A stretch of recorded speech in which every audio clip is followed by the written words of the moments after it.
ನಮಸ್ಕಾರ ಸ್ನೇಹಿತರೆ, ವಿಶ್ವಕಪ್ಗಾಗಿ ಅಮೆರಿಕ ತಂಡದಲ್ಲಿ ಆಯಿತು ಭಾರತದ 4 ಅತ್ಯಂತ ಅಪಾಯಕಾರಿ ಆದ ಆಟಗಾರರ ಸೆಲೆಕ್ಷನ್. ಭಾರತ ತಂಡ ತಿರಸ್ಕರಿಸಿದರೆ ಅಮೆರಿಕ ಸ್ವೀಕರಿಸಿತು. ವರ್ಲ್ಡ್ ಕಪ್ಗೂ ಮುನ್ನ ಈ 4 ಆಟಗಾರರು ಇಡೀ ಟೀಮ್ ಇಂಡಿಯಾವನ್ನೇ ನಾಶ ಮಾಡಲು ಶಪಥ ಮಾಡಿದರು. ಟೆನ್ಷನ್ನಲ್ಲಿ ಇಡೀ ಟೀಮ್ ಇಂಡಿಯಾ ಮತ್ತು ಬಿಸಿಸಿಐ.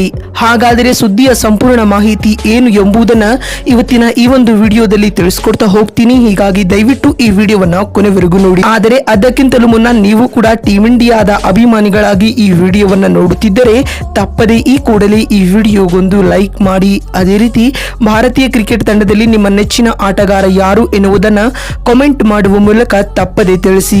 ಹೌದು ಸ್ನೇಹಿತರೆ, ಇನ್ನೇನು ಕೆಲವು ಪಂದ್ಯಗಳು ಬಾಕಿ ಇರುವ IPL 2024 ತನ್ನ ಕೊನೆಯ ಹಂತಕ್ಕೆ ಬಂದಿದ್ದು ಹಾಗೂ ಈ ಬಾರಿ IPL ಮುಕ್ತಾಯಗೊಂಡ ತಕ್ಷಣವೇ T20 ವಿಶ್ವಕಪ್ ಎಂಬ ಚುಟುಕು ಮಹಾಸಂಗ್ರಾಮ ಆರಂಭವಾಗಲಿದೆ. ಮತ್ತು ಈ ಬಾರಿಯ T20 ವರ್ಲ್ಡ್ ಕಪ್ ಭಾರತ ತಂಡಕ್ಕೆ ಬಹಳ ಮಹತ್ವದ್ದಾಗಿದ್ದು, ಭಾರತ ತಂಡ ಹೇಗಾದರೂ ಮಾಡಿ ಈ ಬಾರಿಯ ವರ್ಲ್ಡ್ ಕಪ್ ಅನ್ನ ತನ್ನ ಹೆಸರು ಮಾಡಿಕೊಳ್ಳಲು ಎಲ್ಲ ರೀತಿಯ ಪ್ರಯತ್ನಗಳನ್ನ ಮಾಡುತ್ತದೆ. ಮತ್ತು ಈ ಬಾರಿಯ ವರ್ಲ್ಡ್ ಕಪ್ ಜೂನ್ 2ರಿಂದ ಆರಂಭವಾಗಲಿದ್ದು, ಮೊದಲ ಪಂದ್ಯ ಅಮೆರಿಕ ಹಾಗೂ ಕೆನಡಾ ತಂಡಗಳು ಆಡಲಾಗುತ್ತವೆ ಸ್ನೇಹಿತರೆ. ಆದರೆ ದೊಡ್ಡ ಟ್ವಿಸ್ಟ್ ಏನೆಂದರೆ ಅಮೆರಿಕ ತಂಡದಲ್ಲಿ ಭಾರತದ 4 ಆಟಗಾರರಿಗೆ ಅವಕಾಶ ಸಿಕ್ಕಿದೆ.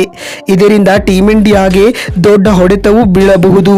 ಹೌದು ಸ್ನೇಹಿತರೆ, ಅಮೆರಿಕ ತಂಡದಲ್ಲಿ ಅವಕಾಶವನ್ನ ಪಡೆದುಕೊಂಡಿರುವ ಭಾರತ ತಂಡದ ಮೊದಲ ಆಟಗಾರನ ಹೆಸರು ಮಿಲಿಂದ್ ಕುಮಾರ್. ಮಿಲಿಂದ್ ಕುಮಾರ್ ರವರು ಒಬ್ಬ ಉತ್ತಮವಾದ ಮಿಡಲ್ ಆರ್ಡರ್ ಬ್ಯಾಟ್ಸ್ಮನ್ ಆಗಿದ್ದು 2018 ಹಾಗೂ 2019ರಲ್ಲಿ ಅವರು ಭಾರತ ತಂಡದ ಕಡೆಯಿಂದ ರಣಜಿಯನ್ನ ಆಡಿ ಉತ್ತಮವಾದ ಪ್ರದರ್ಶನವನ್ನ ನೀಡಿದರು.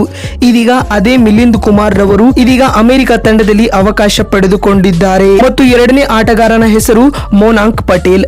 ಭಾರತೀಯನಾಗಿರುವ ಮೊನಾಂಕ್ ಪಟೇಲ್ ರವರು 2018ರಲ್ಲಿ USA ತಂಡದ ಕಡೆಯಿಂದ ಪಾದಾರ್ಪಣೆಯನ್ನ ಮಾಡಿದರು. ಉತ್ತಮವಾದ ಬ್ಯಾಟಿಂಗ್ ಅನ್ನು ಆಡುವ ಮತ್ತು ಬ್ರೋಡ್ ಸಿಕ್ಸರ್ ಗಳನ್ನ ಬಾರಿಸುವ ಮೊನಾಂಕ್ ಪಟೇಲ್ ರವರು ಸಹ ಸದ್ಯಕ್ಕೆ ಅಮೆರಿಕ ತಂಡದ ಕಡೆಯಿಂದ ಆಡುತ್ತಿದ್ದಾರೆ. ಮತ್ತು ಅಷ್ಟೇ ಅಲ್ಲದೆ ಅಮೆರಿಕದ T20 ವರ್ಲ್ಡ್ ಕಪ್ ನ ಸ್ಕ್ವಾಡ್ ನಲ್ಲಿ ಅವಕಾಶವನ್ನ ಕೂಡ ಪಡೆದುಕೊಂಡಿದ್ದಾರೆ. ಹಾಗೂ ಮೂರನೇ ಆಟಗಾರನ ಹೆಸರು ಹರ್ಮಿತ್ ಸಿಂಗ್. ಭಾರತ ತಂಡದ ಕಡೆಯಿಂದ ಅಂಡರ್-19 ವಿಶ್ವಕಪ್ ಅನ್ನ ಆಡಿರುವ ಹರ್ಮಿತ್ ಸಿಂಗ್ ರವರು ಕೂಡ ಸದ್ಯಕ್ಕೆ ಅಮೆರಿಕದ ತಂಡದಲ್ಲಿ ಅವಕಾಶ ಪಡೆದುಕೊಂಡಿದ್ದಾರೆ. ಹಾಗೂ ನಾಲ್ಕನೇ ಆಟಗಾರನ ಹೆಸರು ಸೌರಭ್. ಭಾರತ ತಂಡದ ಆಟಗಾರನಾಗಿದ್ದ ಸೌರಭ್ ರವರು KL ರಾಹುಲ್, ಮಯಾಂಕ್ ಅಗರ್ವಾಲ್ ರಂತಹ ದೊಡ್ಡ ಆಟಗಾರರೊಂದಿಗೆ ಅಂಡರ್-19 ವರ್ಲ್ಡ್ ಕಪ್ ಅನ್ನ ಕೂಡ ಆಡಿದ್ದರು. ಆದರೆ ಇದೀಗ ಸದ್ಯಕ್ಕೆ ಸೌರಭ್ ರವರು ಅಮೆರಿಕ ತಂಡದ ಕಡೆಯಿಂದ ಆಡುತ್ತಿದ್ದಾರೆ. ಸ್ನೇಹಿತರೆ, ನಿಮ್ಮ ಪ್ರಕಾರ ಈ ಆಟಗಾರರು ಟೀಮ್ ಇಂಡಿಯಾದ ಮೇಲೆ ಪ್ರೆಷರ್ ಅನ್ನ ಹೇರಬಹುದು ಅಥವಾ ಇಲ್ಲವೋ ಎನ್ನುವುದನ್ನ ಕಾಮೆಂಟ್ ಮಾಡುವ ಮೂಲಕ ತಪ್ಪದೆ ತಿಳಿಸಿ. ವಿಡಿಯೋವನ್ನ ಇಲ್ಲಿವರೆಗೂ ನೋಡಿದ್ದಕ್ಕಾಗಿ ಧನ್ಯವಾದಗಳು.